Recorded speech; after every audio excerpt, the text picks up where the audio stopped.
त्यानंतर अपडेट्स पाहूया। त्या ठिकाणी महायुतीचे समन्वयक म्हणून नाशिक जिल्ह्याची जबाबदारी त्यांच्याकडे दिलेली आहे आणि अशा वेळेस त्यांचा हा उमेदवार निवडून येत नसल्याने लोकांचा पाठिंबा गोकुळ गीतेंना म्हणजे मला असल्याने कदाचित त्यांचा उमेदवार त्या ठिकाणी पडतोय, म्हणून गोकुळ गीतेंचा जाहीर पाठिंबा त्यांना द्यायचा आणि ही निवडणूक एकतर्फी करायची असा त्यांचा काय असा आहे।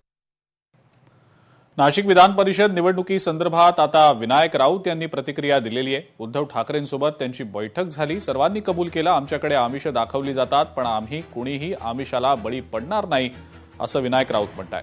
ठाकरे सेनेच्या मतदारांनी मतदान कुठे करावं याबाबतचे आदेश दिले गेल्याचं विनायक राऊत यांनी सांगितलं। माननीय उद्धवजी ठाकरेंबरोबर त्यांची बैठक सुद्धा झालेली आहे, सर्वांनी कबूल केलेलं आहे की आमच्याकडे आमिष अशा पद्धतीची दाखवली जातात पण आम्ही कोणी त्या आमिषाला बळी पडणार नाही। ह्या बातमीमध्ये तसं तथ्य नाही आहे, पण त्याचबरोबर नाशिक विधान परिषदेच्या निवडणुकीमध्ये शिवसेना उद्धव बाळासाहेब ठाकरे पक्षाचा कोणी उमेदवार उभा राहिलेला नाही आहे, त्यामुळे जे शिवसेना उद्धव बाळासाहेब ठाकरेचे मतदार आहेत त्यांनी मतदान कुठे करावं याबाबतचे आदेश माननीय पक्षप्रमुख उद्धवजी ठाकरे साहेबांच्या माध्यमातून दिले जातील। तर तिकडे अमरावतीमधले काँग्रेसचे उमेदवार हर्षजीत देशमुख हे अचानक रुग्णालयात दाखल झाल्यानं ते भाजपला मॅनेज झाल्याची चर्चा होती। यावर हर्षजीत देशमुख यांनी मी कुणालाही मॅनेज झालेलो नाही, माझ्यावर कुणाचाही दबाव नाही असं आता स्पष्टीकरण देखील दिलंय। काल ऍडमिट झालो मी, तब्येत आता माझे डॉक्टरनी 4-5 दिवस पूर्णपणे रेस्ट करण्याचा सल्ला दिलेला आहे, कारण मला दम लागतोय, धाप लागते आणि माझी एंजिओग्राफी त्यांनी म्हणून करून घेतली।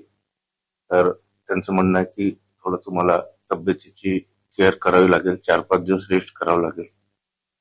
तर मी त्यांना सांगितलं मला प्रचार कार्य करायचा आहे, तर त्यांना परमिशन मागत आहे मी, पण त्यांनी 4-5 दिवस मला रेस्ट करायला सांगितले। तरी शक्य झालं तर 2-1 दिवसात मी अमरावतीला जाईल आणि माझे जेवढे मतदार आहेत तिकडले त्यांना भेटण्याचा प्रयत्न करणार आहे। अमरावती विधान परिषद निवडणुकीमध्ये घोडेबाजार सुरू आहे असा अत्यंत गंभीर आरोप काँग्रेसच्या नेत्या यशोमती ठाकूर यांनी केलेला आहे। विड्रॉलच्या दिवशी हर्षजीत देशमुखांची भेट झाली होती। उमेदवारानं 15 ते 20 कोटी रुपये घेतल्याची चर्चा सुरू असल्याचा आरोप सुद्धा यशोमती ठाकूर यांनी केला आहे।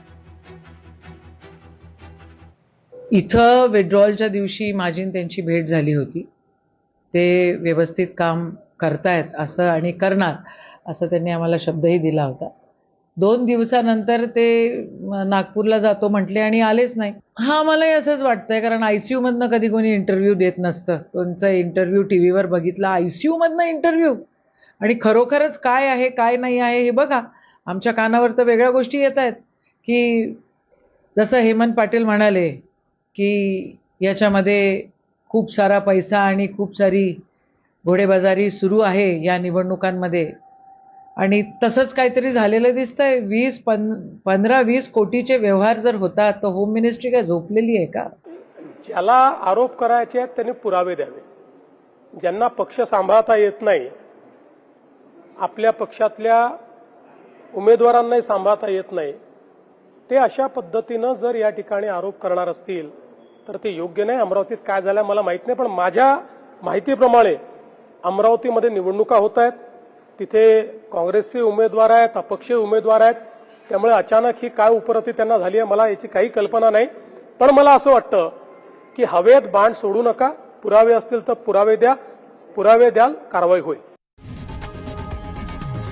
लोकशाही मराठी ऐका, पहा, जागरूक रहा।